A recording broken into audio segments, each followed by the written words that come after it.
Gihaturan og serbisyong medikal sa probinsyal nga gobyerno ang mga residente sa Barangay Libertad, Arakan, Cotabato kagahapon Mayo 15. Sa report sa IPHO, 351 ka mga residente ang naserbisyuhan sa medical dental mission. 165 niini ang naka-avail sa medical check-up samtang 44 sa dental services. 25 ka mga batang lalaki ang natuli. Nanghatag sab og maintenance nga tambal ug multivitamins ang IPHO.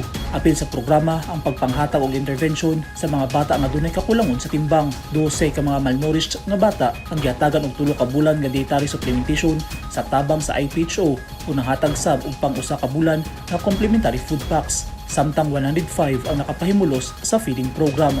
Sa Midsayap, Cotabato Province, napahimustan sab sa dakong residente sa Barangay Baliki ang serbisyong totoo medical ug dental outreach program nga gipasiugdahan sa IPHO nitong Martes, Mayo 14. 319 ka mga residente ang nahatagan og libreng serbisyong medikal. Apil na niini ang 185 nga naka-avail sa medical check-up samtang 24 alang sa dental services.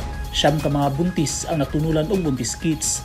40 ka mga batang lalaki ang natuli ug 52 ka mga residente ang nakapahimulos sa feeding program. 9 ka mga batang malnourished ang natunulan og pang-usa ka bulan nga complementary food packs isip kabahin sa nutrition services sa programa. Mupailawom sila sa 3 ka bulan nga dietary supplementation sa IPHO. Ang medical dental outreach usa sa mga prioridad nga programa ni Governor Emilio Lala Talino Mendoza ang kabahin sa iyang tinguha sa pagatiman sa panglawas sa katawhan sa probinsya. Tubong sa programa nga mapaduol sa mga barangay ang serbisyong medikal ug mahatagan og saktong edukasyon may tungod sa pagatiman sa panglawas ang mga residente. Kaabag sa IPHO ang mga LGU ug ang mga barangay sa pagpaygayon sa programa. Eugene Hinutan, Newsline Philippines. Stay safe.